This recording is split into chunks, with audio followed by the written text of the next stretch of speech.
Bonjour à tous, je m'appelle Zariri.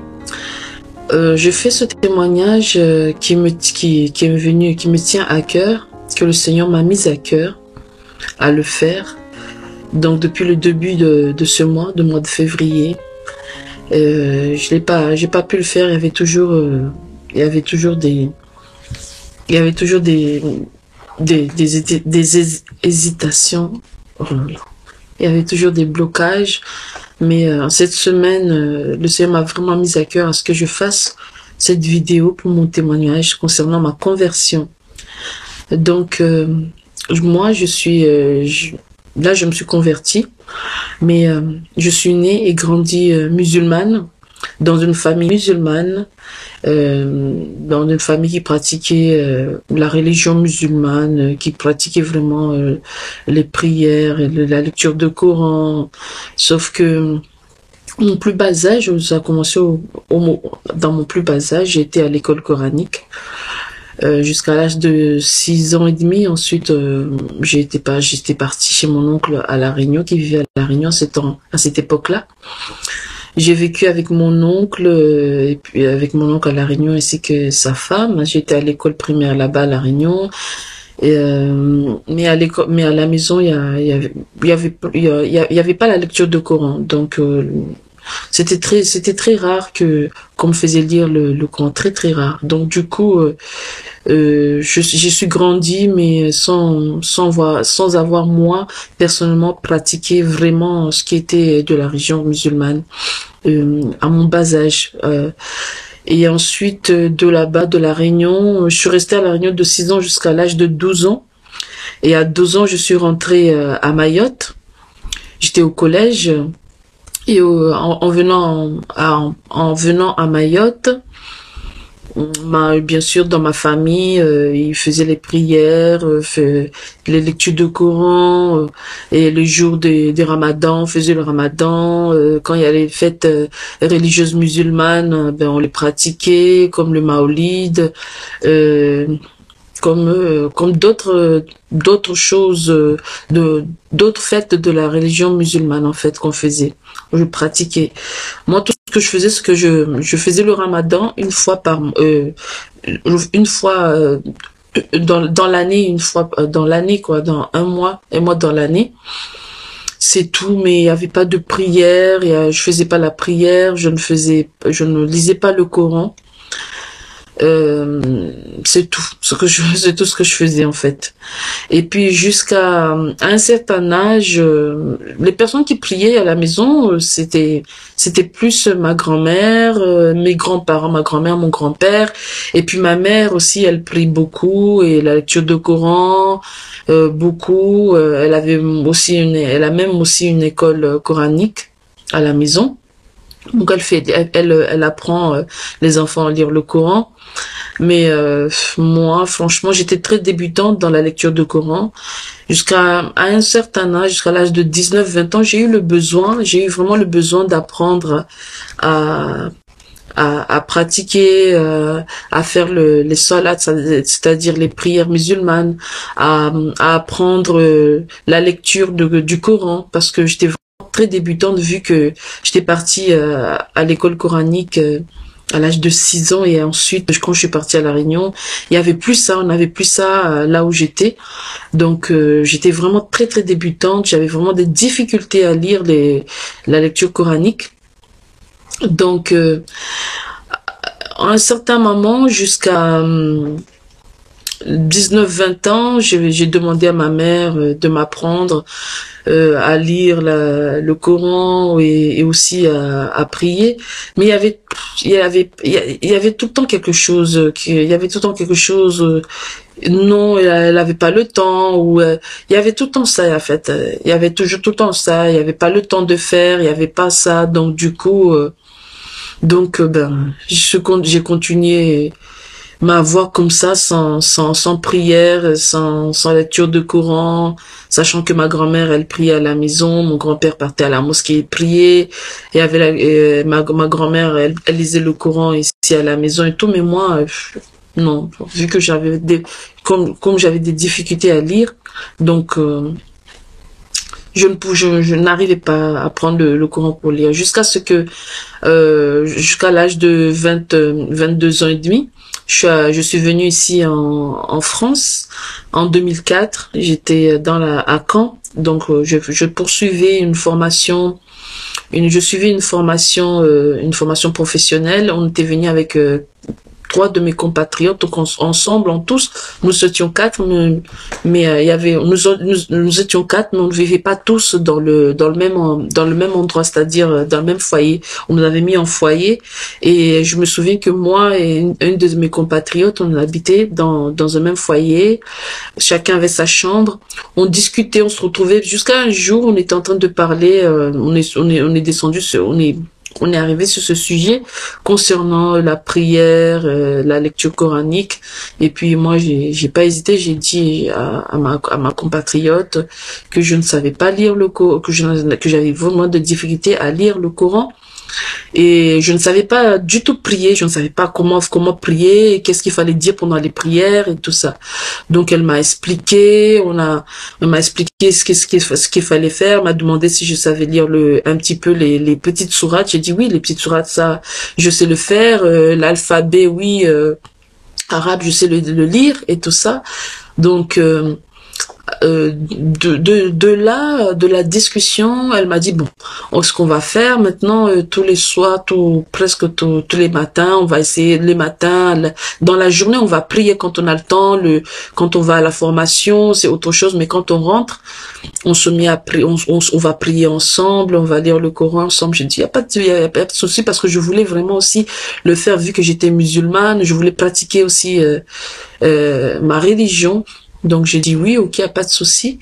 Donc de là, elle m'a montré comment faire, qu'est-ce qu'il fallait lire, quelle sourate il fallait lire, comment il fallait prier et tout ça. Et les sourates qu'il fallait lire et tout. C'était juste les petits sourates, mais rien du tout.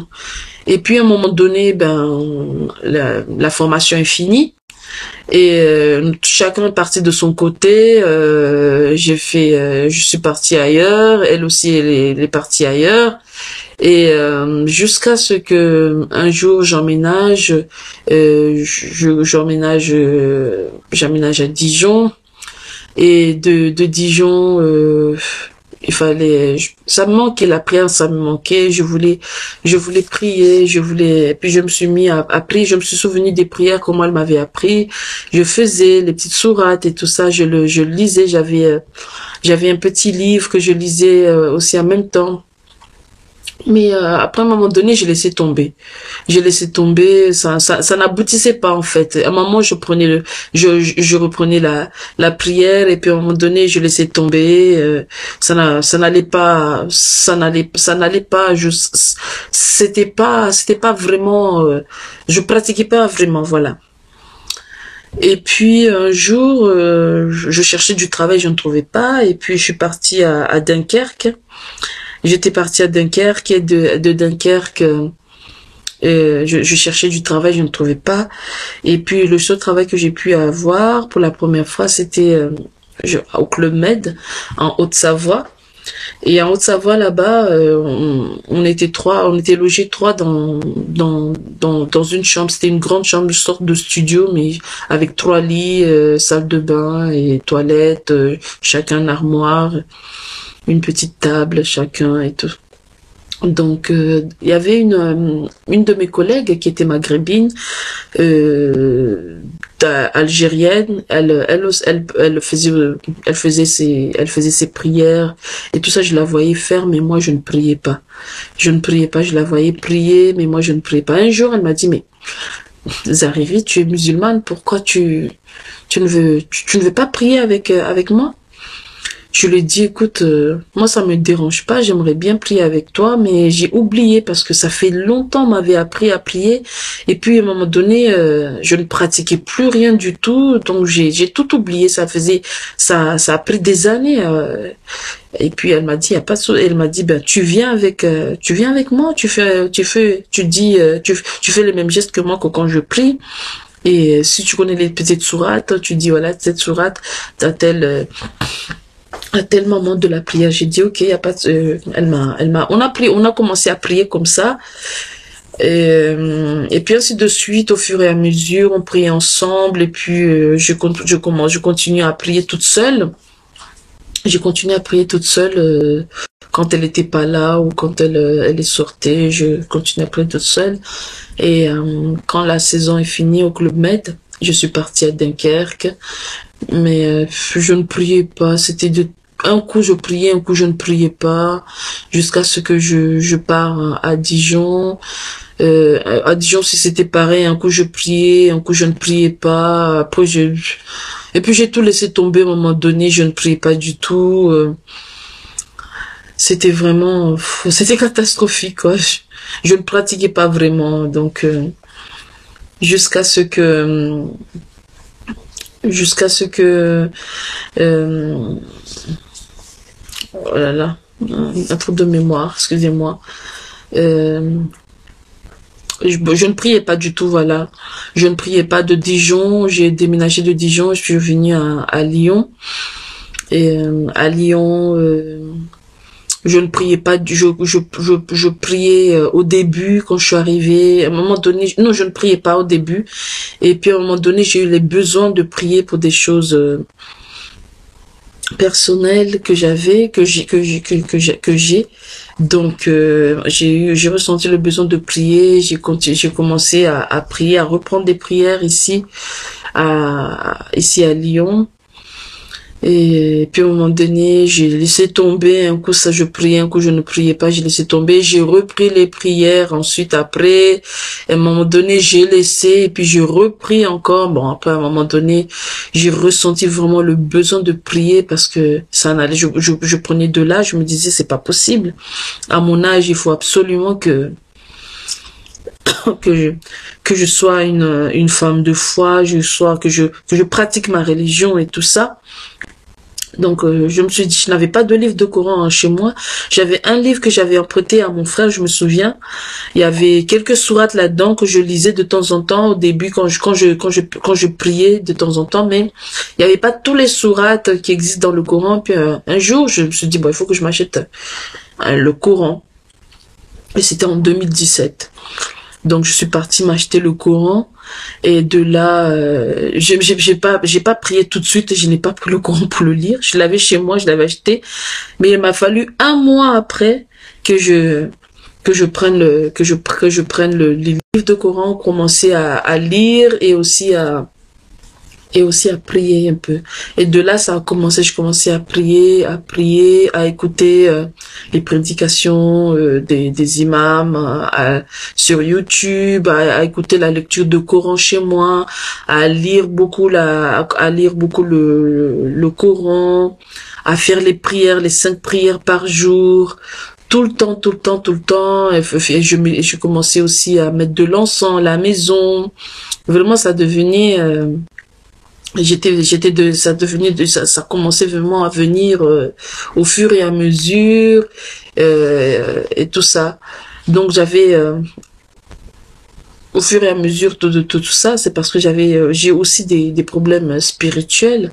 Donc ce qui m'a aussi m'a beaucoup fortifié aussi à aller acheter le livre et à lire le Coran, à faire la prière et à écouter le Coran, à écouter les prédications des imams sur YouTube, à être à fond dans la lecture et à faire le chapelet et tout ça, pratiquer vraiment. J'étais à fond là-dedans jusqu'à... ça n'allait pas du tout spirituellement, ça n'allait pas, des choses qui m'embêtaient, des choses que je ne comprenais pas d'où ça venait, depuis très longtemps, depuis très longtemps, depuis... on va dire je pense que ça, à ma connaissance, c'était depuis 2009, mais je pense que depuis très longtemps parce que je n'arrêtais pas fait des rêves où j'étais poursuivie tout le temps, des gens qui me poursuivaient, qui voulaient me tuer absolument, enfin des choses horribles comme ça tout le temps, tous les jours. Ça ne s'arrêtait pas. Et puis au fur et à mesure, ça agrandissait, ça a grandi. Et puis c'était tout le temps comme ça, c'était de plus en plus, je sentais des présences chez moi, jusqu'à actuellement aussi, je ne suis pas tout à fait délivrée. Mais au nom de Jésus, Dieu est au contrôle et il gère tout. Amen. Je mets ma foi en Dieu et je prie et je sais que Dieu contrôle et il agit et il me délivre. Amen. Donc j'étais à fond, je faisais mes prières et tout ça, je pratiquais la lecture de Coran, la prière. Et puis à un moment donné, ça n'allait pas spirituellement vraiment. J'avais besoin vraiment d'être délivrée et tout ça, ça n'allait pas. J'ai beau tout faire, tout ce que je savais. J'ai fait des recherches sur YouTube concernant les traitements, les traitements à base de Coran, de coranique et tout ça. Donc je suis tombée sur des vidéos sur YouTube parler de la ruqya. La ruqya, en fait, c'est un traitement religieuse musulmane, islamique et musulmane, concernant la lecture de Coran, les lavements en base de lavement d'eau coranisée. On se lave le corps avec l'eau coranisée, à base d'huile d'olive coranisée et à base d'un breuvage de tisane coranisée, et mettre l'eau partout dans la maison. Pas mettre abondamment, mais bon, mettre l'eau comme ça sur les murs et partout dans les chambres et tout ça. Je faisais ça, je me mettais de l'huile d'olive sur le corps, matin et soir, il fallait que je le fasse. Je mettais de l'encens, je mettais le Coran audio ici chez moi, je faisais la prière, j'étais à fond, ça n'allait toujours pas, j'étais complètement attaquée spirituellement, ça n'allait pas du tout.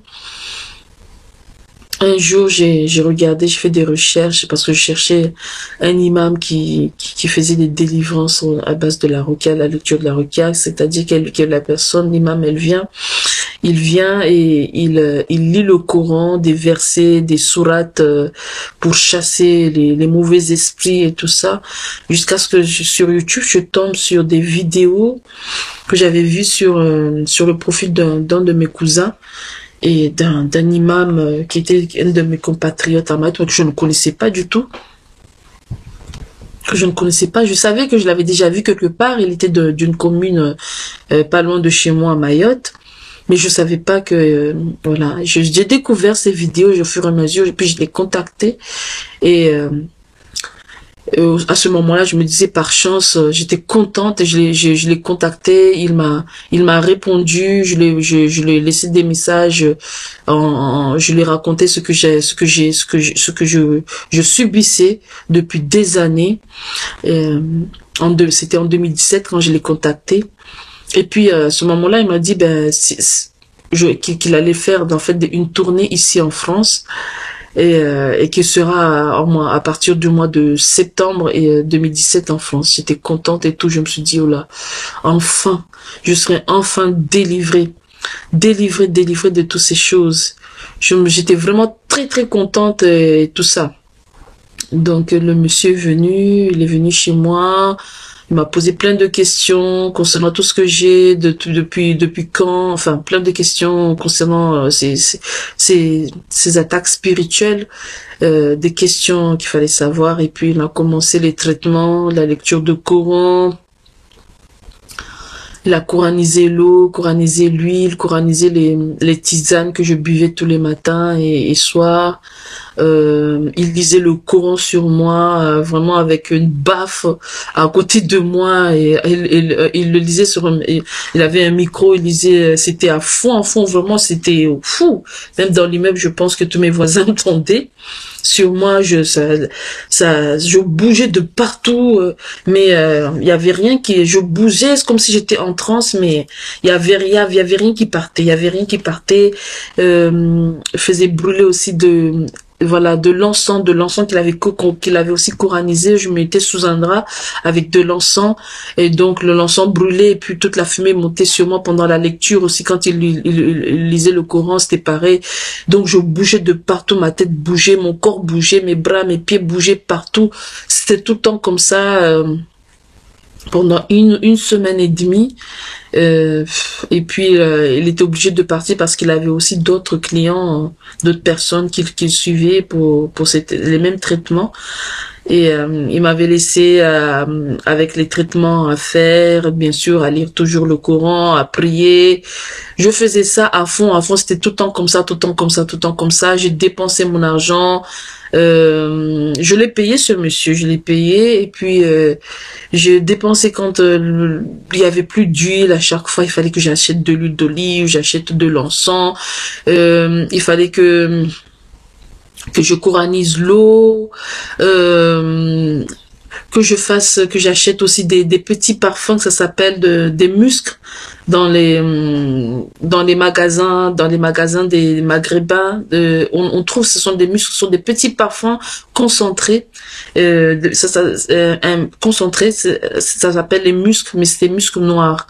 Donc quand je faisais mes lavages, je mettais de l'huile, l'eau bien sûr séchée, je mettais de l'huile d'olive sur mon corps, et ensuite je mettais les muscles partout sur ma tête, sur les bras, sur le corps et tout ça. Et puis je me mettais sous le drap avec de l'encens coranisé, voilà, en mettant de la lecture coranique à côté. Et mon corps bougeait toujours de la même façon, ma tête bougeait énormément, mais il n'y a rien qui se manifestait, il n'y a rien qui partait. C'était tout le temps comme ça, mais rien se faisait. J'étais à fond. J'avais mis ma foi tout à fond. Je me faisais tout ça à fond. Mais rien du tout. Je me disais, ah, ça allait venir, ça va, ces choses veut monter. J'appelais le Raki. Et puis, il était revenu, il est venu, voilà, il est venu me lire le Coran, il est venu faire les traitements encore avec sa baffe et son micro, à fond, mais je bougeais de partout, mon corps, mais rien ne se manifestait. Toujours, c'était la même chose. Et puis, il est parti. Et puis je suis restée à faire les mêmes choses, comme toujours, à pratiquer, à faire les mêmes choses, le lavage, l'huile d'olive et tout ça. À fond, mais rien ne se passait, mais c'était de plus en plus catastrophique. J'étais attaquée de plus en plus. Moi, je me disais que à force de le faire, ces attaques, c'était parce que ils étaient pas contents que je fasse, voilà, que le truc le dérangeait, moi je pensais que ça leur dérangeait, ça leur dérangeait, et ça permettait qu'ils partent. Mais alors que c'était pas. Je pensais que c'était vraiment ça, alors c'était tout à fait le contraire. C'était tout à fait comme le contraire. En fait, je les attirais encore plus. Et je ne savais pas ce temps-là, j'étais à fond, je pensais que c'était ça. Pendant que j'étais sur le tapis de prière, j'avais des attaques, je sentais des choses sur ma tête, derrière, ma tête à l'intérieur, comme il y a des choses qui rentrent dans ma tête, et dans mon corps, comme si j'avais des termites. J'avais des choses comme ça depuis très longtemps, bien avant que je fasse les traitements. Mais c'était de plus en plus fort, impossible de rester sur le tapis de prière. Même quand j'ai fini la prière, je m'étais assis pour lire le Coran. C'était impossible. Je sentais comme des personnes qui me touchent au niveau de mes fesses. C'était tout le temps, j'avais des choses comme ça depuis très très longtemps. Des attouchements, des choses comme ça, mais c'était de plus en plus fort, ça ne partait pas. J'étais à fond. J'ai beaucoup perdu d'argent à faire des traitements comme ça, parce qu'à chaque fois que l'huile d'olive, les muscles finissaient, ça faisait même pas 1 ou 2 semaines, il fallait que j'achète d'autres. Donc j'allais et je le faisais. Et puis à un moment donné, ça n'allait pas. J'avais un ami qui me disait, écoute Za, écoute, tu es musulmane, tu as grandi musulmane, oui c'est vrai, tu as tout fait chez toi, tu as fait tout ce qu'il fallait, mais concernant les traditions, tu as fait les traitements traditionnels de chez toi, religieuses de chez toi, ça ne va pas. C'est de plus en plus pire. Donc lui, comme il est chrétien, donc il m'a proposé, il m'a dit, écoute, si tu veux, vaut mieux que tu changes, qu'on aille voir un pasteur à l'église. Je disais au fond de moi, j'étais pas tout à fait d'accord. Je me disais, mais on va voir un pasteur. J'étais pas oui ni pas non, mais au fond de moi, ça me dérangeait. Ça me dérangeait que j'aille voir un pasteur, que j'aille à l'église. Je me disais, mais je suis quand même musulmane pour aller voir un pasteur à l'église, pourquoi? Bon, je l'avais dit quand même, oui, on s'était dit, on s'était donné rendez-vous pour qu'on y aille, mais je trouvais toujours quelque chose à côté à faire qui se terminait pas. Donc le jour J arrivait, mais bon, on n'était pas parti, donc au fur et à mesure on n'était pas parti. À chaque fois, il y avait quelque chose. Je suis pas partie au fond de moi aussi, je n'avais pas le sentiment, l'envie d'y aller aussi. Je me disais, écoute, je suis née, grandie musulmane, je suis pas chrétienne, je vois pas pourquoi je vais aller à l'église voir un pasteur. Je sais pas, ça me disait rien. Ça me disait rien en tout cas, ça me disait rien. Puis à un moment donné, lui aussi, il a lâché prise, il m'a dit, écoute, tu seras décidé, mais tu me feras signe, ou bien toi-même, essaie d'appeler des églises qui sont à côté de chez toi, et puis tu prends rendez-vous. Tu dis, ah bon, il faut prendre rendez-vous aussi. Je savais pas, je connaissais rien concernant les églises, concernant les pasteurs, je connaissais rien. Lui, il était chrétien, lui, il est chrétien, il est né chrétien, les chrétiens, donc c'est pas du tout un maoré, mais voilà.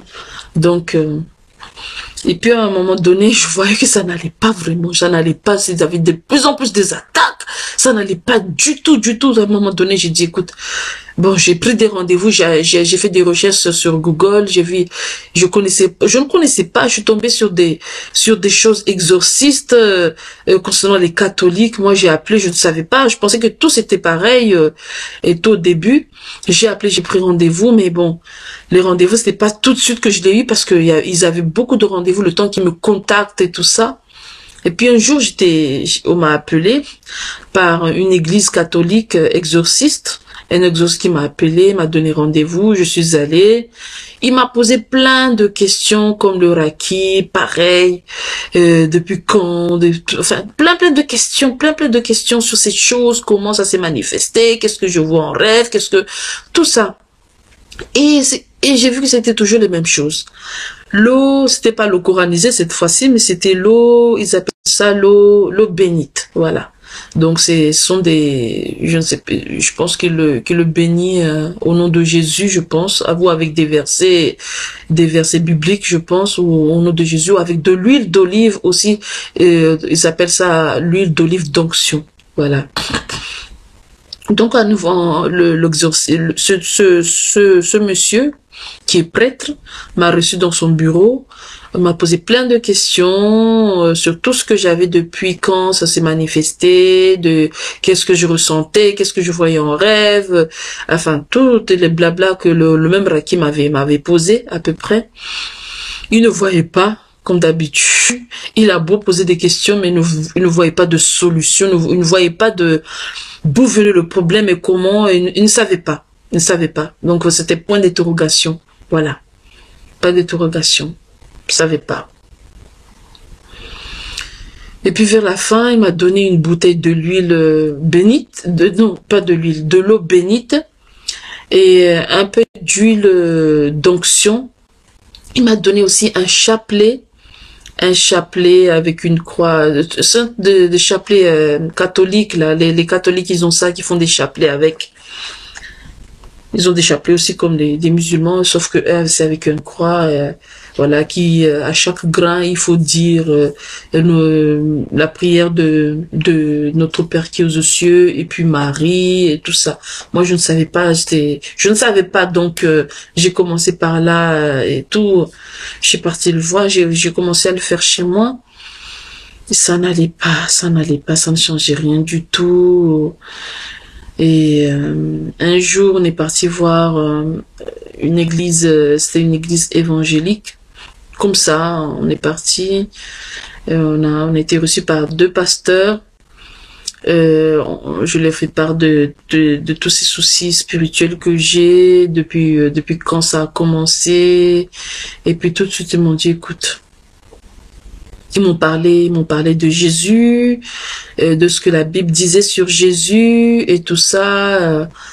Et me disait que c'était pas normal, puis me disait aussi que Jésus n'a pas créé les religions, que les religions ne viennent pas de lui, c'est les hommes qui l'ont fait. J'étais pas tout à fait d'accord. J'étais pas du tout d'accord. Au fond de moi, j'étais pas du tout d'accord. Je disais, mais qu'est-ce qu'il me raconte? Au fond de moi, je me dis, qu'est-ce qu'il me raconte encore? En plus, dans le Coran, c'était marqué, j'ai dit, j'étais sûre. Dans le Coran, c'était bien marqué qu'il ne fallait pas qu'on voit ces chrétiens parce que ils vont nous raconter plein de choses. Ils vont essayer absolument de nous faire venir dans la religion chrétienne, nous faire croire que Jésus me disait que Jésus est fils de Dieu, alors que dans le Coran, j'ai bien vu que c'est bien marqué que Jésus est prophète, il n'est pas fils de Dieu, Dieu n'a pas engendré d'enfants, il ne peut pas avoir d'enfants, et eux, ils me disent le contraire.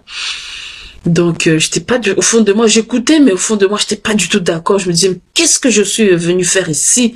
Donc, quoi, je me suis fourrée, c'est pas possible. Dans le Coran, ils disent autre chose, eux, ils me disent autre chose, c'est pas ça.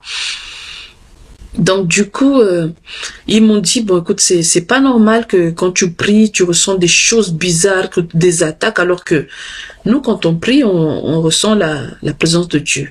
Donc j'étais quand même étonnée qu'ils me disent qu'ils ressentent la présence de Dieu. Mais moi qui ne sais pas comment est cette présence de Dieu, ça se manifeste comment cette présence de Dieu, je ne sais pas.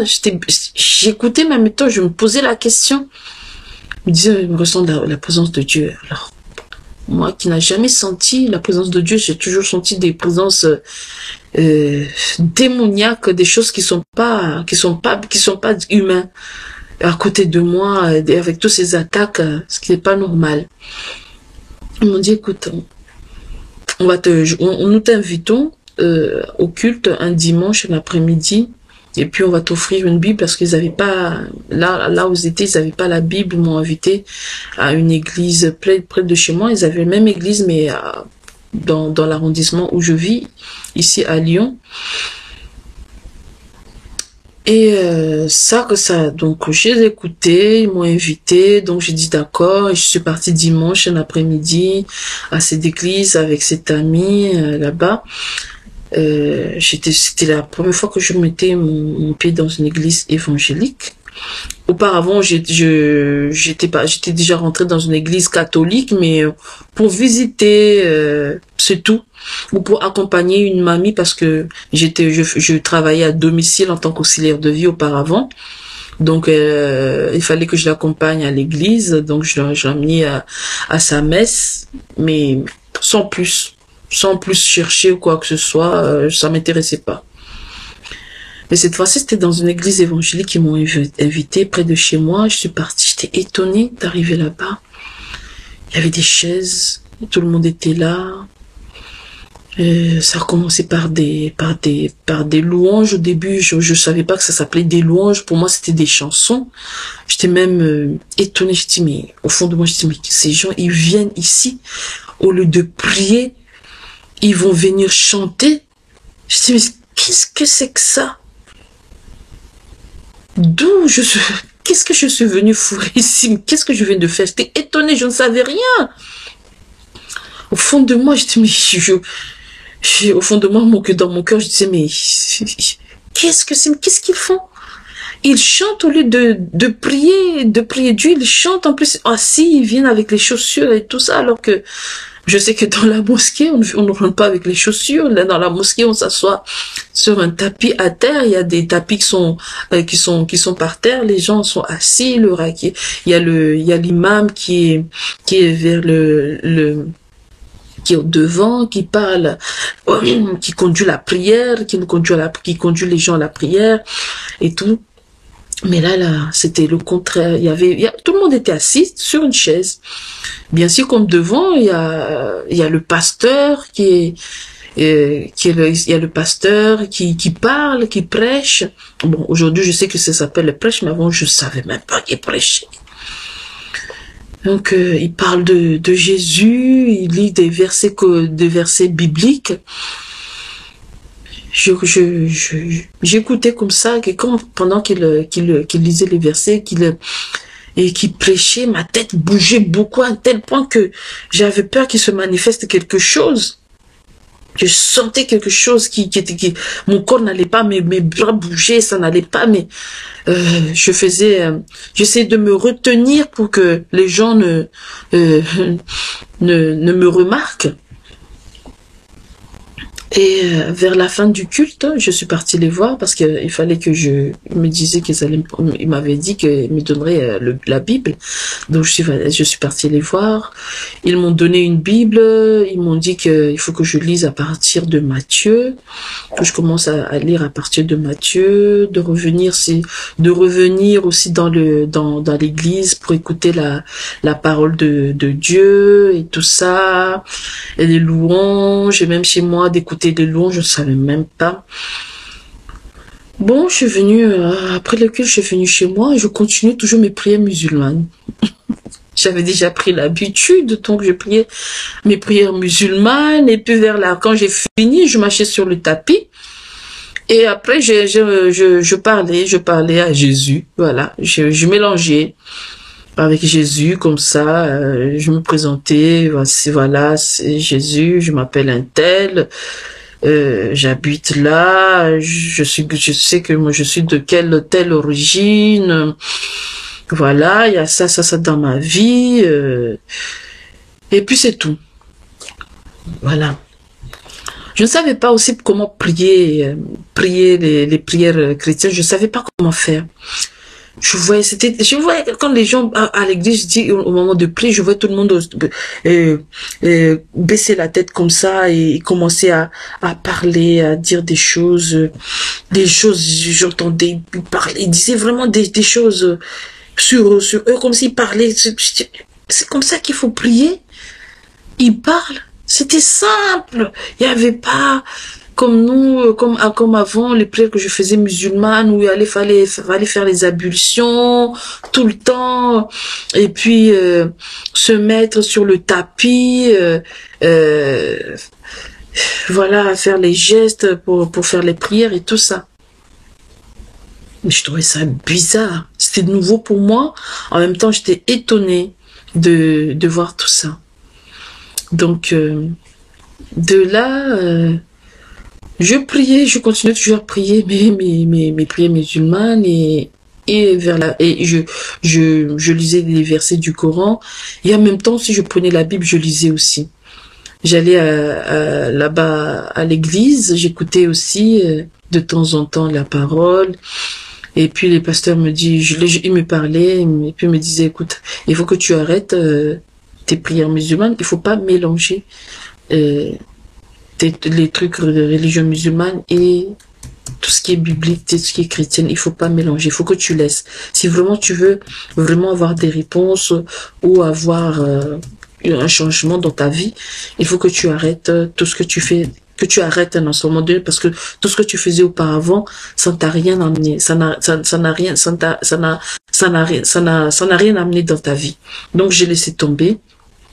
J'ai laissé les tomber, c'était très difficile pour moi parce que j'avais pris l'habitude. Et à un moment donné, j'ai laissé tomber. J'ai dit, bon, je vais me consacrer à lire cette Bible. J'ai commencé par Matthieu, comme ils ont dit. Voilà, j'ai découvert que dans Matthieu, il disait, il y avait toute l'arbre généalogique de la génération, de la famille, des ancêtres de Jésus, homme sur terre, jusqu'à lui. Et puis j'ai découvert ensuite par le chapitre 2 que voilà, il y a l'ange qui est venu dire à Mariam à Marie qu'elle va enfanter, qu'elle va tomber enceinte. C'est mon Dieu, qu'elle va tomber enceinte d'un enfant qui est l'enfant qui est le fils, qui sera le fils de Dieu et tout ça. J'ai découvert tout ça dans la Bible.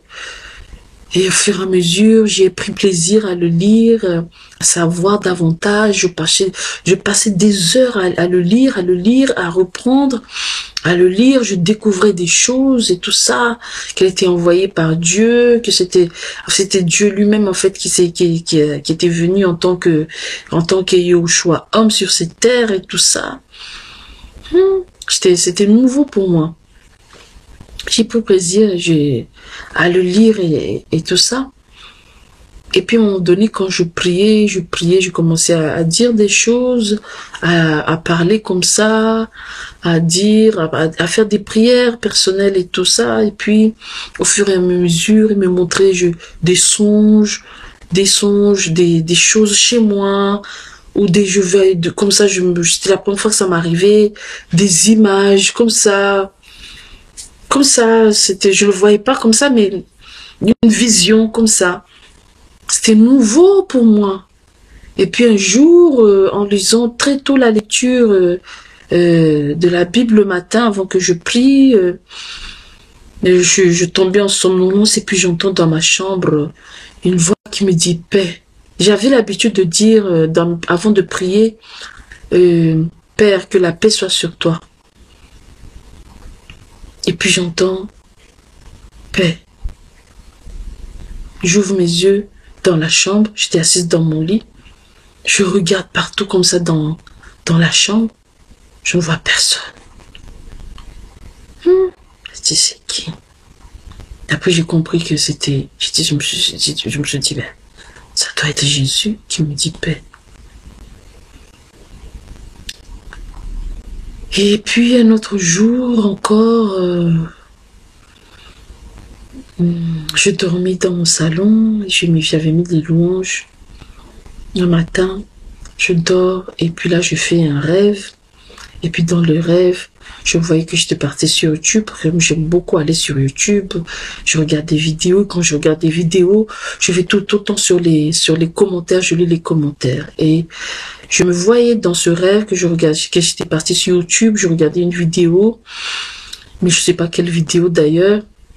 Mais je me suis précipitée à lire les commentaires. Et dans ces commentaires, il y avait un commentaire qui m'était destiné à moi.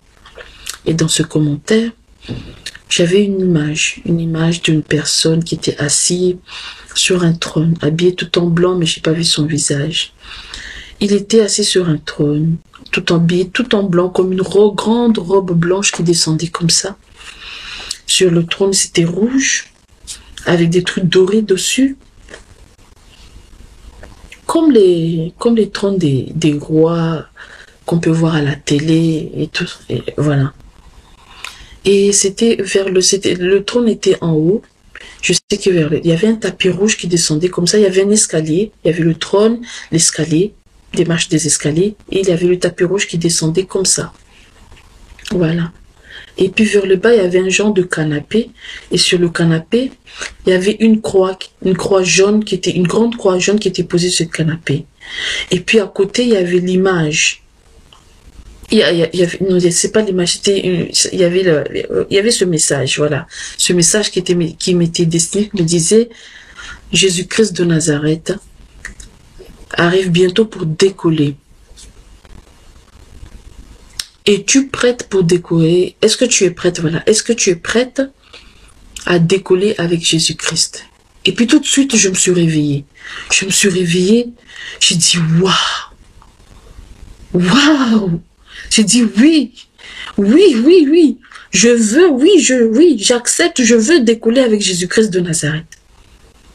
J'étais contente, j'étais contente, mais en même temps émue. J'ai dit, waouh, quel message! Ah, je suis restée là, bouche bée. Tout de suite, j'ai pris mon téléphone. Je ne sais plus, j'ai pris mon téléphone, j'ai envoyé un message à mon ami. Et je le dis, après lui aussi, il a dit, waouh, quel songe que tu as fait. J'ai dit oui. J'étais waouh, j'étais émerveillée, j'étais contente aussi. Parce que au fur et à mesure, je lisais la Bible, il me montrait beaucoup de choses sur des questions que je me posais concernant ces choses spirituelles. Il me montrait beaucoup de choses, je lisais. Il y a des choses qui me se manifestaient chez moi et plein de choses. J'ai découvert plein de choses qu'il m'a montré. Alors que quand je lisais le Coran, j'ai beau prier, j'ai beau faire les doigts, Seigneur, sur mon tapis de prière en priant Allah, priant Mohamed. J'avais pas ça. Je n'avais pas ça du tout. Rien de manifestation à part les attaques, tout le temps des attaques. J'ai dit, waouh. Et puis, par ce songe et faire à mesure des choses qui me faisaient voir, j'ai décidé de prendre le baptême. J'ai eu à cœur, parce que je suivais aussi des prédications. J'ai faisais mes recherches sur Google, qui était Jésus. J'écoutais des vidéos sur YouTube. J'ai tombé sur des vidéos qui ont parlé de Jésus, des prédications sur Jésus. Vraiment, ça m'intéressait. J'avais soif, j'étais vraiment à fond. Je passais des fois, je me levais le matin, je priais. Et après, des fois, ça m'arrivait de prier aussi l'après-midi, à midi, comme ça. Et puis, je continue à regarder des prédications, des vidéos qui parlaient de Jésus à la télé. J'étais à fond. J'étais là, ça m'intéressait. J'avais soif de connaître qui était Jésus. J'avais soif. Et puis, ça m'a mis à cœur que je prenne le baptême. Et puis, un jour, je suis montée à Paris. Et je suis partie prendre mon baptême là-bas, à Paris, voilà. Parce que et pourtant dans l'église où j'allais, ils faisaient des prières, ils faisaient aussi des baptêmes, excusez-moi. Ils faisaient aussi des baptêmes, mais ça ne m'a pas intéressé que je fasse mon baptême dans cette église. C'était vraiment à cœur, il fallait que je monte à Paris parce que les prédications que je suivais de ces personnes que je suivais sur YouTube, il était à Paris. Et je suis partie là-bas. Cette personne, c'est Shura Kwetu. Je sais pas, alors qu'auparavant, j'étais pas attirée par lui, mais il prêchait, je ressentais vraiment que c'était vivant. Je ressentais vraiment que c'était vivant, c'était puissant. Vraiment, je ressentais ça, c'était vivant, ça me réveillait. Je ressentais vraiment ça. Et j'avais besoin de savoir, d'en connaître plus. Tout le temps, j'écoutais, il y a de ces prédications, et puis, au fur et à mesure, le Seigneur me faisait tomber sur des vidéos. Alors, j'étais vraiment étonnée parce que des fois je priais, je demandais de certaines choses, je me posais des questions, je lui posais des questions et puis des fois comme j'aime aller sur YouTube, dès que je rentrais sur YouTube et je tombais sur des vidéos qui répondaient à mes questions. J'étais waouh, j'ai dit waouh, non, j'ai dit non, c'est puissant, c'est puissant, vraiment c'est puissant. C'est puissant, vraiment il répond, vraiment il répond. Et puis j'ai décidé, un jour je suis partie là-bas. Et c'était vers la fin de l'année 2010, alors qu'auparavant je ne pensais même pas. Je ne savais même pas, si je veux dire que je ne pensais même pas qu'un jour j'allais devenir chrétienne. Vraiment chrétienne, ça ne m'intéressait pas déjà. Je me disais, je ne vois pas pourquoi j'allais devenir chrétienne alors que j'étais née musulmane, grandie. Je me disais, je suis née musulmane, je mourrai musulmane. Je ne vois pas pourquoi je deviendrai chrétienne un jour. Je disais même que ces crétins ces chrétiens sont vraiment des crétins. C'est ce que je me disais. Et puis voilà, Dieu change les choses en un seul cliquement de doigts comme ça. Alors que moi, j'étais à fond dans ma religion auparavant. En 2018, septembre 2018, je commençais à lire la Bible. Et puis voilà, enfin, vers la fin 2018, me voici que je monte à Paris. Vraiment motivé, vraiment besoin de Jésus. Non, il faut que je me baptise. Non, il faut que je me baptise. Non, j'étais musulmane, je ne voyais pas tout ça. Je n'avais pas de réponse à mes questions. Je fais des sons, je vois des choses. Il me montre des visions et tout ça. Donc je suis partie, j'ai pris mon baptême là-bas et puis et après, je suis rentrée à Lyon, j'ai continué, j'ai complètement laissé mes prières musulmanes depuis que j'ai commencé à lire la Bible, à prier de façon chrétienne, au nom de Jésus. Et j'ai continué comme ça, et franchement, je priais, puis voilà, je suis restée là-dedans. Et cette fois-ci, je me disais, mais voilà la question qui allait venir, je me posais la question, mais comment je vais faire pour le dire à ma famille, à ma mère et à ma grand-mère. Le plus important, c'était ma mère et ma grand-mère. Après le reste, je dis, ça viendra au fur et à mesure.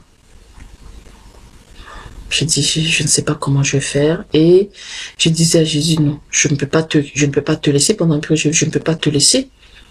Je ne peux pas te laisser parce que depuis que je suis venue à toi, franchement, j'ai vu un changement.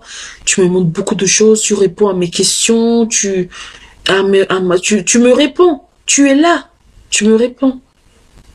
Beaucoup de choses. Tu m'as fait voir beaucoup de choses, à des choses que je me posais comme question, beaucoup de choses. Tu me guides, tu me fortifies, même quand au moment de prier, tu me dis va prier telle chose, je vais prier.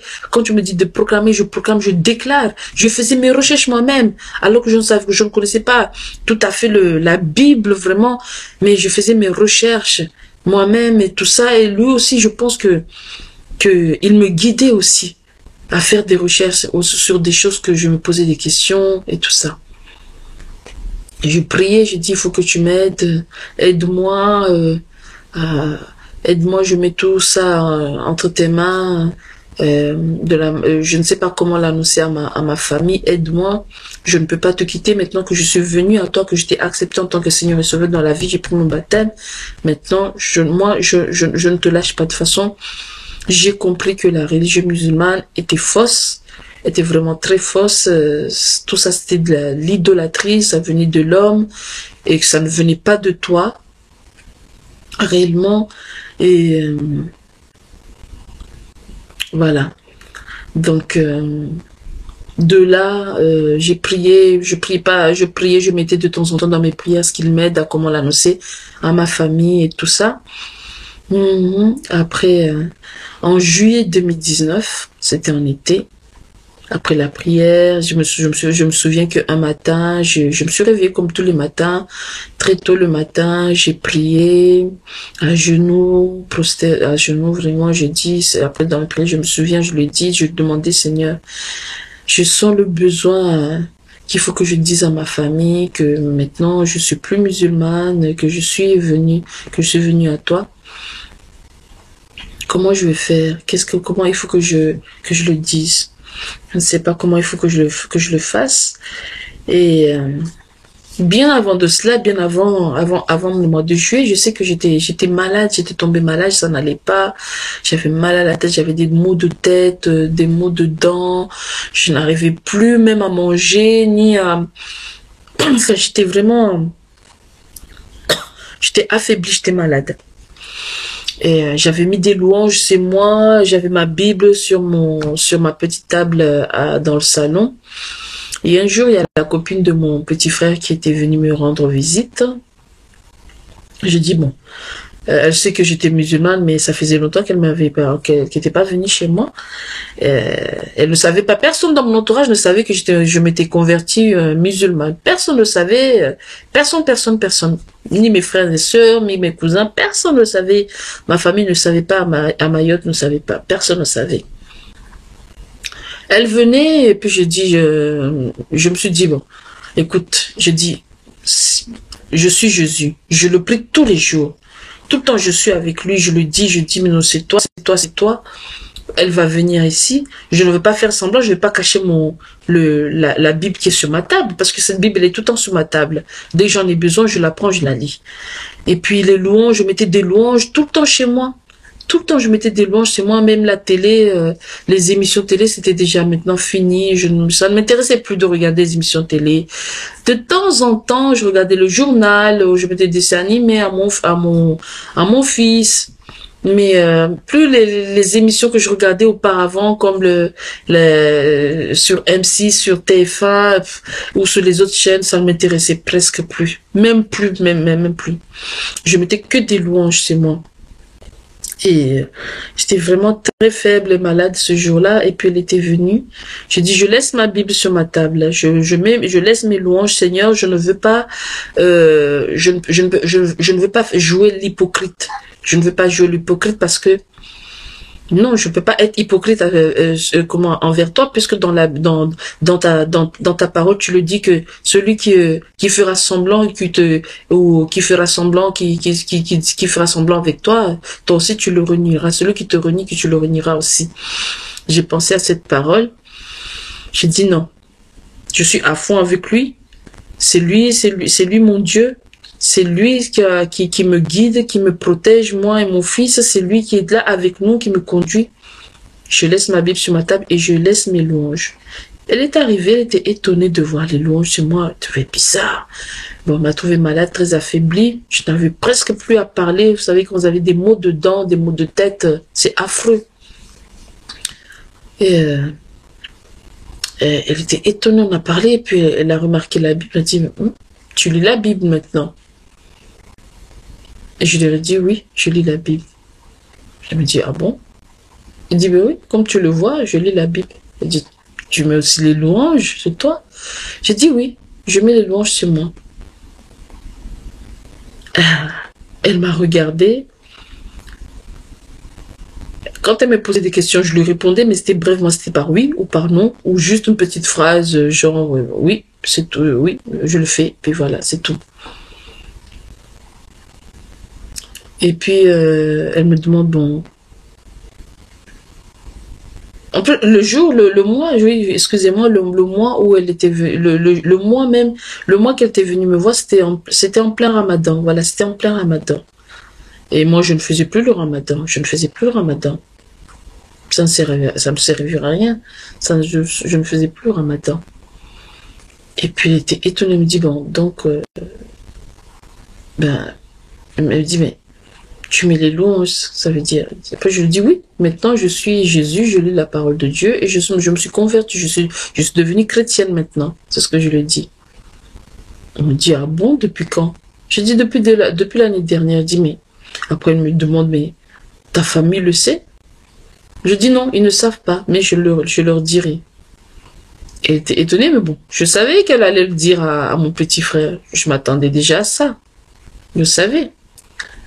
Et puis, à partir de là, je me suis dit, bon, il faut plus que je n'ai pas envie que c'est une autre personne qui va le dire à ma famille. Il faut que je le dise moi.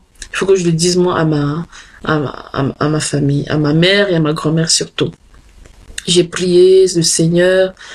Et puis, au mois de juillet, comme je vous ai dit précédemment, j'ai prié ce matin-là, j'ai mis aussi ça dans ma prière, je suis sortie de ma chambre, il faisait déjà jour, je suis venue dans mon salon, dans mon canapé, et j'ai mis des témoignages des personnes qui étaient des ex-musulmans, qui s'étaient convertis à la religion chrétienne, au christianisme, qui étaient venus à Jésus, pardon.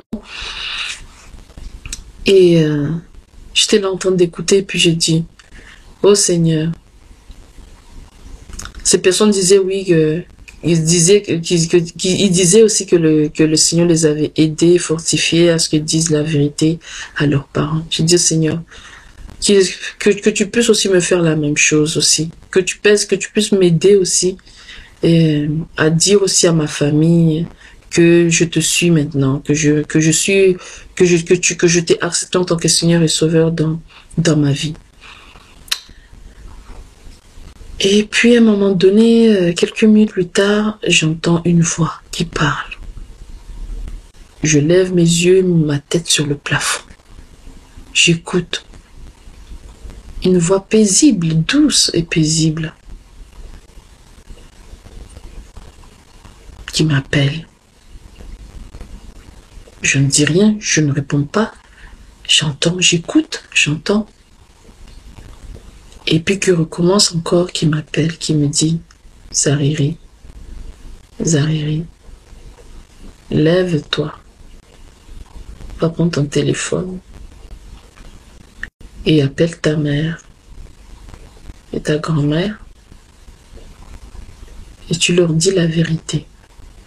C'est ce qu'il m'a dit. Tout de suite, je me suis levée. Je me suis levée, mais je tremblotais un peu.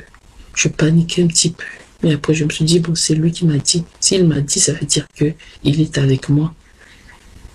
J'ai pris mon téléphone, comment je tremblotais un peu, j'ai appelé ma mère.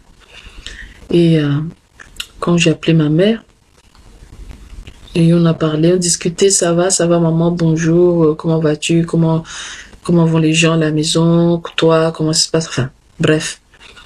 Et puis au moment de je dis, écoute maman, j'ai quelque chose à te dire. Elle m'a dit, il y avait du bruit là où elle était, elle m'a dit, j'entends pas, attends, je me déplace. Elle s'est déplacée, elle est rentrée dans la maison, puis elle me dit, je lui dis, j'ai quelque chose à te dire. Après elle m'a dit, ah, tu as quelque chose à me dire? Qu'est-ce que c'est? J'espère qu'il n'y a rien de menaçant, il y a pas de problème, il n'y a pas de souci. J'espère que tout va bien. J'ai dit non, tout va bien, ne t'inquiète pas. Je veux simplement parler avec toi, c'est tout. Pourquoi tu t'inquiètes? Bon, je suis restée zen pour le mettre un petit peu, pour la calmer, pour ne pas qu'elle pense à dire, d'accord, bon, je t'écoute, qu'est-ce qu'il y a?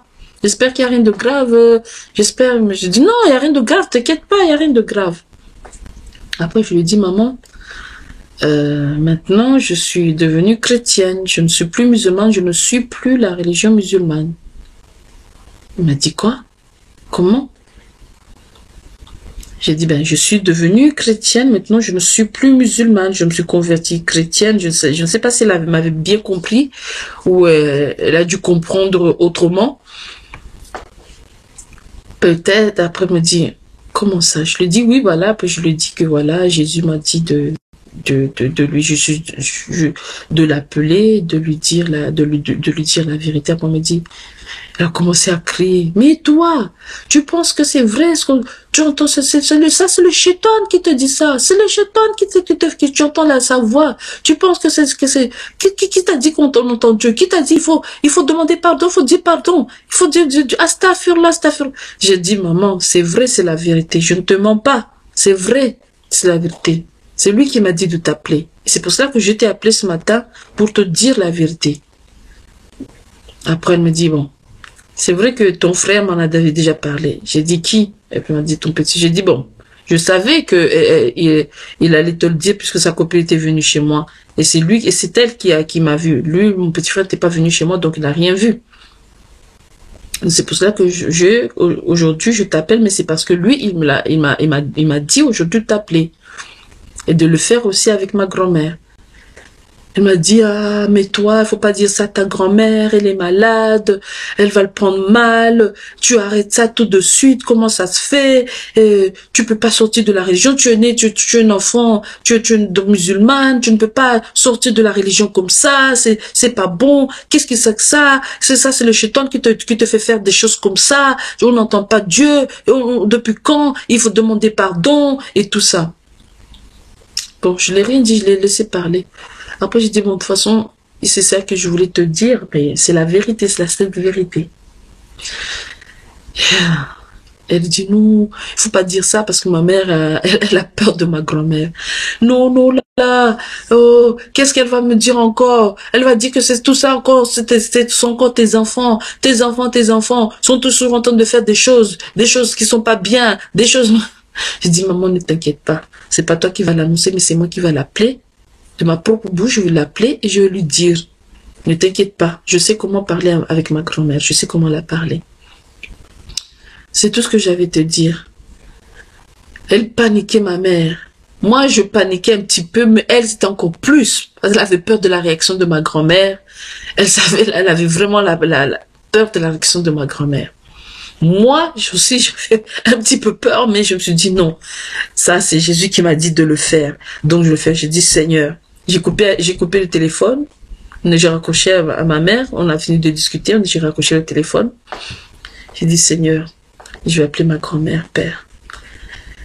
Seigneur, mon Dieu, je vais appeler ma grand-mère, Père, mais c'est toi, c'est ta parole qui sort de ma bouche. C'est toi, cet esprit qui me guide et que tu parles à travers moi. J'ai appelé ma grand-mère, on a dit bonjour, comment vas-tu? Ça va, comment va? Et tout ça, on a pu discuter. Après, j'ai dit, Seigneur, je vais parler, parle. J'ai dit, Seigneur, j'ai dit à ma grand-mère, j'ai quelque chose à te dire. Après, de la même manière, vous savez, les grandes personnes ou des personnes, quand tu dis des choses, ils sont étonnés, tout de suite ils s'affolent, qu'est-ce qui se passe, qu'est-ce qu'il y a, j'espère qu'il n'y a rien de grave, qu'est-ce que c'est, hein? Elle paniquait aussi, elle, de son côté. Mais elle ne savait pas encore ce que j'allais lui dire, donc. Et puis je suis allée je suis allée droit au but, voilà, je suis allée droit au but, je lui ai dit.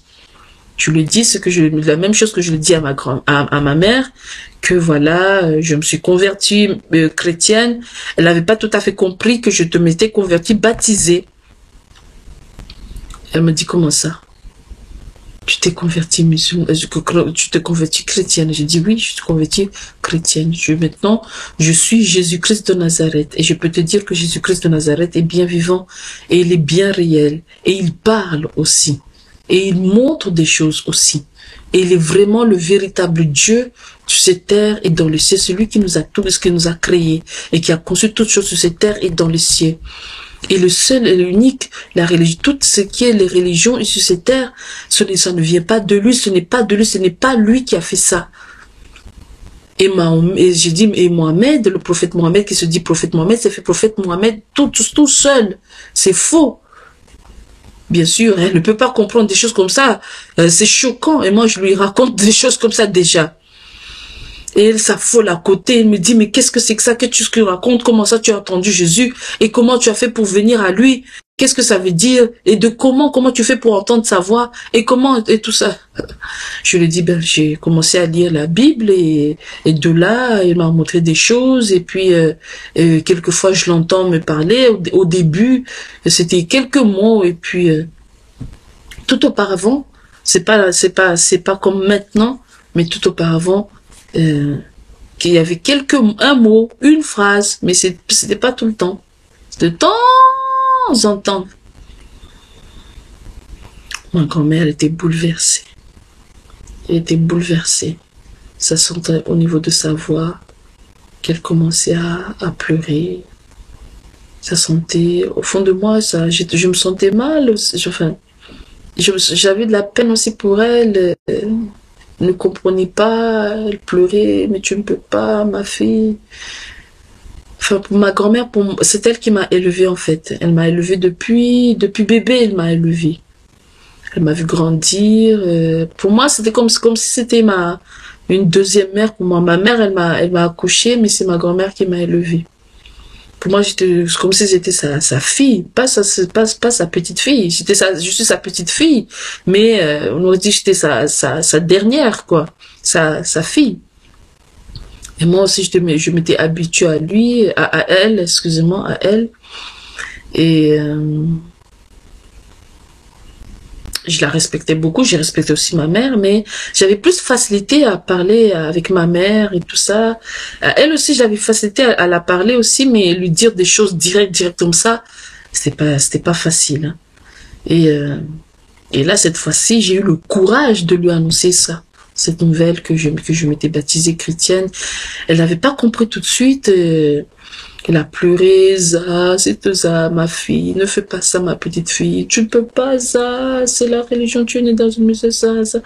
Et tout, je l'écoutais, mais je l'écoutais, elle pleurait en même temps, c'était difficile pour moi pour lui rajouter encore des choses, ça allait encore lui faire encore plus mal. J'ai dit, écoute, c'est quelque chose que j'avais à te dire, et tout ce que je peux te dire, c'est que Jésus-Christ est vraiment Dieu. Et il est réel, c'est tout. Ce n'est pas les religions musulmanes, non. Ça n'existe pas, ça c'est l'homme qui a fait ça. Ça ne vient pas de Jésus. Elle pleurait, j'avais, mon cœur battait. Elle pleurait, puis on a raccroché, j'ai prié, Seigneur, s'il te plaît, apaise le cœur de ma grand-mère, apaise-le, qu'elle ne s'inquiète pas, enlève toute crainte en elle, toute chose négative en elle, apaise-la, qu'elle sache, apaise-la, qu'elle n'a pas de crainte, qu'elle n'ait pas de crainte. En tout cas, tout ce que je peux te dire, je peux dire, par la suite, je ne sais pas comment ma grand-mère était après, mais je pense que le Seigneur a agi, a entendu ma prière, a agi, a apaisé le cœur de ma grand-mère. Bon, ma grand-mère n'était pas contente, c'était difficile pour elle. Elle m'a appelé le deuxième jour pour me dire oui, mais est-ce que si tu es venu à Jésus, c'est pour ta guérison simplement et après peut-être que tu vas revenir? Elle a pensé à ça. Je lui ai dit que non. Non, c'est pas ça. J'ai donné vraiment ma vie à Jésus. Je le suis. Je ne veux plus revenir dans la religion musulmane. Maintenant, c'est fini, c'est fini. Maintenant, je suis chrétienne. C'est fini la religion. Maintenant, la religion musulmane, c'est fini pour moi. Je ne prie plus, je ne prie plus musulmane, je ne lis plus le Coran. Maintenant, ma grand-mère a soupiré. Si ma petite fille réfléchit encore. J'ai dit, écoute, c'est pareil. Et puis elle a voulu que je descende absolument à Mayotte. Si tu veux, je te paie le billet. Tu viens ici. Et je connais une personne qui pourrait te guérir. Sauf que ma grand-mère, parce que on sait pas, en fait que on a été voilés. On a été voilés, c'est-à-dire que nos yeux étaient voilés dans la religion. On croit, on donne toutes nos on croit en l'homme, on dit que c'est l'homme qui peut guérir, alors que non. Moi aussi, j'ai cru en l'homme beaucoup. Je croyais que c'était l'homme, c'était l'homme. Je ne savais même pas que Dieu pourrait parler. Je ne savais même pas que Dieu pourrait nous parler, nous adresser la parole un jour, ou se manifester, ou nous montrer des choses. Je ne savais pas tout ça. J'ai fait auparavant avec toutes les problèmes spirituels que j'ai aussi, mais je prie que tout cela et se sont déjà partis au nom de Jésus. Je ne savais pas. Bien avant que je vienne à Jésus, je ne savais pas. J'ai fait des traitements traditionnels. Je suis partie voir des fundis. C'est-à-dire comme des marabouts, mais ce sont des fundis qui lisent dans le Coran, certains fundis qui ont des esprits, qui regardent, qui parlent, et tout ça, on m'a lavé avec des choses traditionnelles, des choses qui a été fait par des esprits, de l'eau parfumée avec des parfums que des esprits que les gens à Mayotte utilisent, des esprits à Mayotte utilisent le Pompeya, ça s'appelle Pompeya, oui c'est ça, Pompeya, ou de l'eau de rose, ou avec des pièces dedans, ou avec des herbes, pour laver des esprits, pour laver des personnes qui avaient des choses, tout ça. Auparavant, je pensais que c'était normal qu'à Mayotte, toutes ces choses-là, je pensais que c'était normal, que c'était bon. Or que j'ai découvert que c'était pas du tout ça. Parce qu'à un moment donné, quand j'ai fini par tout laisser et rentrer à la Rukia, j'ai découvert que non, il fallait pas pratiquer ces choses, que c'était interdit. Je me suis débarrassée de tout, les choses que j'avais chez moi. Concernant j'avais des talismans qu'on m'avait donné depuis des années, depuis mon adolescence, je les avais toujours sur moi, sur mes coussins, il y avait des talismans, j'avais des talismans, mais que je ne mettais pas sur moi, je ne mettais plus sur moi quand j'ai découvert tout cela par les rakis, auparavant, quand j'étais musulmane, sur YouTube, en écoutant les vidéos qu'il fallait se débarrasser de tout ça, parce que dans les talismans, il y avait des noms des mauvais esprits accompagnés avec des noms des prophètes, des versets de coraniques. Il y avait aussi des chiffres, des choses bizarres qui étaient écrites dessus qui n'étaient pas bons.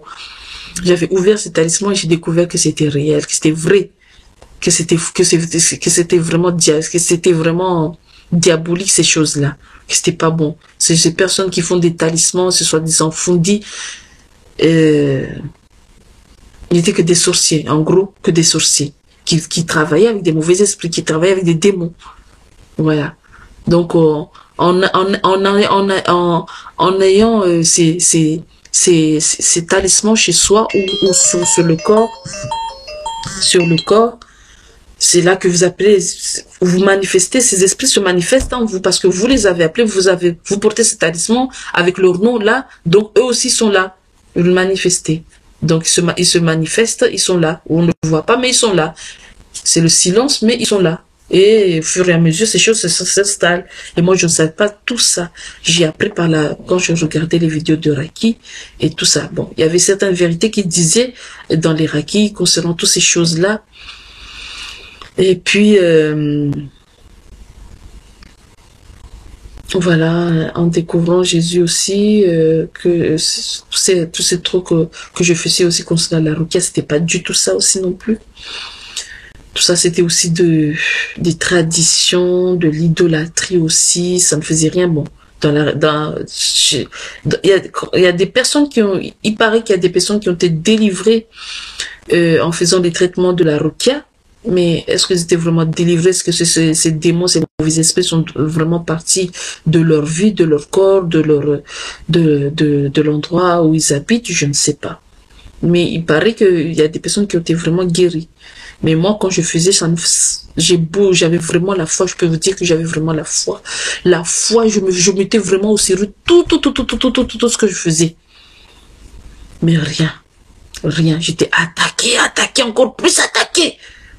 Oh, c'était plus fort. Dans mon lit, laisse tomber. Je ne pouvais pas dormir dans mon lit. Je sentais des choses qui me touchaient le corps, impossible, les parties intimes, le corps, tout ça. Je sentais comme une personne qui mettait une voile sur moi, que je ne voyais pas. Je sentais une main, quelquefois, je sentais des bruits, c'est moi. Mon fils aussi était terrifié aussi. C'était pas bon du tout. Bon, jusqu'à actuellement, mais je prie le Seigneur qui me délivre, et il me délivre petit à petit, il me délivre. Mais je mets toute ma croyance, ma foi, c'est en lui. Oui, au nom de Jésus, et je prie qu'il me délivre petit à petit. Amen. Donc, du coup, voilà. C'est comme ça dont je suis venue à Jésus. Et que j'ai donné ma vie à Jésus-Christ de Nazareth. Et jusqu'à présent, je suis... il m'a mis à cœur, là, en début du mois de février, à ce que je fasse une vidéo concernant le témoignage de ma conversion. Bon, j'ai laissé beaucoup traîner alors que j'ai du temps pour le faire, mais je sais pas. Je n'avais pas le pensée de le faire à chaque fois. Mais là, cette semaine, et en fin de mois de février, il m'a mis vraiment ça à cœur que je le fasse, Je l'ai fait. Et aussi, il m'a mis à cœur que j'annonce sa venue aux gens, dans la rue, dans les transports, que je leur dise qu'il va venir, et que les gens se repentent, que les gens viennent à lui. Je l'ai fait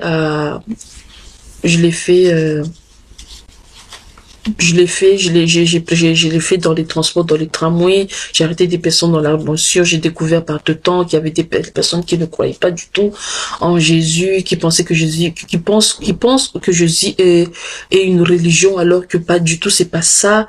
Alors ce sont des Français, des métropolitains d'ici, hein, qui se disent chrétiens, mais qui ne croient pas du tout en Jésus, qui ne croient pas, mais qui ne veut pas du tout entendre parler. Quand on parle de Jésus, on dirait que ça leur énerve, ils sont pas contents, ils veulent pas. Pour vous dire simplement que parce qu'ils sont ignorants, c'est pas de leur faute, c'est parce qu'on leur a pas appris depuis leur enfance, ou bien peut-être on leur a présenté un Jésus, mais qui n'est pas ce Jésus qui est vraiment le réel, le vrai Jésus, qui est le Seigneur et Sauveur sur terre et dans le ciel, le Créateur, le grand El, le Elohim de tous les temps, celui qui était et qui vient, le Tout-Puissant, qui nous a tous créés, qui nous a donné le souffle de vie. Ils ne savent pas vraiment qui est Jésus. Quand j'annonçais la venue de Jésus dans le tramway, je disais, je voyais les personnes me regarder, mais dès qu'ils entendaient Jésus, personne ne s'intéressait. Ils étaient tous sur leur smartphone, ou il y avait quelques regards qui me regardaient. Bien sûr, je sais qu'ils m'entendaient, m'écoutaient. Je disais à ce qu'ils viennent que Jésus veut nous tous nous sauver, parce que normalement c'est ce qu'il veut, nous emmener dans son royaume. Nous sommes son peuple, nous sommes ses enfants, nous lui appartenons. Il veut simplement nous sauver de tout ce qui est de ce monde. Sauf que les gens sont déjà contaminé par tout ce qui est de ce monde, tout ce qui est de ce monde. Auparavant, je ne savais pas, quand j'entendais monde, je me disais, mais nous sommes dans un monde, oui, mais c'est quoi le monde? Mais j'ai compris, au fur et à mesure, de faire mes recherches, d'écouter les prédications, et que tout ce qui est le monde, est-ce que tout ce qui se passe, la fornication, le péché, l'idolâtrie, vivre comme si Dieu n'existait pas, quoi. Et aussi dans les religions, les traditions, ça ne vient pas de Dieu, ce n'est pas de Dieu. Dieu n'a pas créé ça. Tout ça, ça vient de l'homme. Et malheureusement, beaucoup de frères et sœurs sur cette terre sont voilés complètement. Quand je dis voilés, c'est qu'il y a un voile noir sur eux qui le sépare de notre Créateur et nous qui sommes les créatures. Et c'est triste. C'est triste. Quelquefois, quand Dieu me disait, va annoncer ma venue, j'étais dans le tramway, alors que j'avais fait, alors qu'il me disait, ma fille, je suis là avec toi, je t'accompagne. La première fois qu'il m'a dit, c'était dans le tramway, j'étais en train de lire la Bible sur mon smartphone. Et quand il m'a dit de me lever, il m'a dit, ma fille, lève-toi dans ce tramway et annonce ma venue et dis aux gens que j'arrive et de se repentir. Alors j'hésitais, il m'a dit, non, je suis avec toi, ne t'inquiète pas, je t'accompagne, lève-toi. J'hésitais, mais après il m'a dit, lève-toi ma fille, va. D'accord, je me suis levée. Je suis partie au milieu du tramway et j'ai commencé à parler et puis facilement j'ai commencé à parler, à dire repentez-vous et Yeshua Mashiach Jésus-Christ arrive et il me demande de vous dire qu'il va bientôt arriver, le royaume de Dieu est prêt, de vous repentir. Jésus a donné sa vie sur la croix, il nous a sauvés, c'est grâce à lui que nous sommes vivants, c'est grâce à lui, enfin tout ce que vous savez déjà, que c'est grâce à lui que nous vivons, que nous sommes bien là. Et c'est son souffle qui est en nous. Ce n'est pas de nous-mêmes. Si nous sommes vivants, c'est grâce à lui. Et si nous sommes sur cette terre, c'est grâce à lui. Et cette terre, si elle existe, c'est parce que c'est lui qui l'a créée et qui l'a fait. Tout ça, auparavant, je ne savais pas quand j'étais musulmane. J'ai découvert ça en lisant la Bible, en écoutant les prédications. Et tout ça m'a paru vrai, vraiment vrai. J'ai senti la vérité. Et la vérité, c'est lui. Jésus-Christ de Nazareth, qui est le chemin, la vérité et la vie, et le véritable. Bien sûr, il me demandait toujours d'annoncer sa venue. Quelquefois, quand j'étais dans les tramways, j'hésitais, je ressentais la crainte, la peur remonter en moi. Alors que la première fois qu'il m'a dit, il n'y avait pas cette panique-là, mais au fur et à mesure, je ne sais pas, à un moment donné, je sentais la peur, la panique, la crainte. Je n'arrivais plus à dire quoi que ce soit. Jusqu'à un moment donné, je disais, à un moment donné, j'hésitais. Il me disait, ma fille, tu prends une feuille et tu écris, tu prépares le message que tu veux dire. Tu leur dis que j'arrive, de se repentir. Tu mets quelques versets. Il me disait que il m'a fait comprendre, il m'a dit en fait, il faut leur dire aussi, quand tu annonces ma venue, il faut proclamer aussi ma parole. Parce que pendant que tu proclames la parole, ça me permet d'agir au même moment. C'est ce qu'il m'a dit. Est-ce que j'avais compris? J'ai compris cela. J'avais préparé sur une feuille ce que j'allais dire, j'ai mis quelques versets, mis la Bible et tout ça.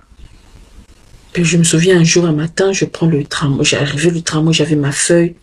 Comme ça, avant que le tramway arrive, je regardais, je disais, parce que je ne voulais pas lire la feuille, je voulais dire les choses comme ça, sans le lire. Et j'arrive dans le tramway. Je me dis, je vais parler. Je me suis préparée chez moi, j'ai prié avant de partir et tout. Et maintenant, cette fois-ci, j'arrive dans le tramway. Impossible de parler. Impossible de dire quoi que ce soit. Impossible. J'entendais au fond de moi, ma fille, parle, annonce ma venue, parle, ne t'inquiète pas, ne crains rien, tu as peur de quoi? Pourquoi tu fais l'incrédule? Pourquoi? Et je n'arrivais pas à parler. Et puis, dans cette même journée, je suis partie, je n'ai pas pu parler dans le tramway, le premier tramway que j'ai pris. Mais après, je me suis dit non, j'ai préparé ça, il m'a dit de le faire. J'avais dit que j'allais le faire. Et arrivé dans le tramway, je n'ai pas su le faire. Mais je vais quand même prendre le tramway, mais je veux le dire. Il faut que je me courage. Je dis, Seigneur, courage, je veux parler, il faut que je parle. Seigneur le dit. Je dis, je ne vois pas pourquoi il s'est donné la... pourquoi je crains des hommes comme ça? Pourquoi je n'ai la crainte des hommes? Pourquoi j'ai la crainte comme ça? Il faut pas que j'ai la crainte parce que le Seigneur a donné sa vie sur cette croix. Il a souffert, il a été complètement torturé. Son sang a coulé. Complètement, il a été torturé. Et malgré tout ça, il a fermé sa bouche. Il n'a pas pensé à lui, mais il a pensé à nous. Nous qui sommes ces créatures, parce qu'il était venu pour nous sauver. Il a donné sa vie sur la croix. Et c'est par notre Dieu, c'est pour cela que nous sommes vivants, nous sommes guéris, nous avons la vie. Il n'a pas hésité. Au contraire, il a dit, Père, tout est accompli. Pardonne-leur.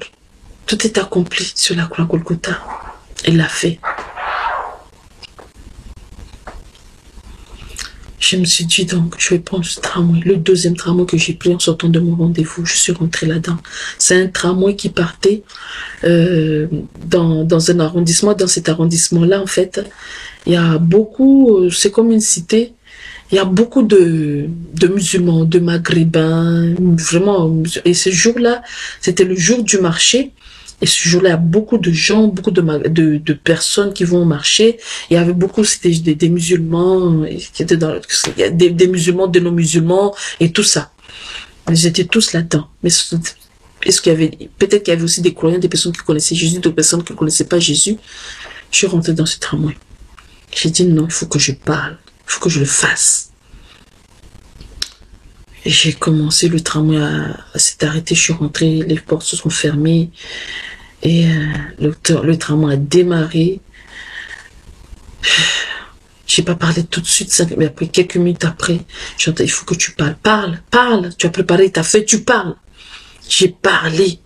Bonjour mesdames et messieurs, voilà, je commençais à dire mon message.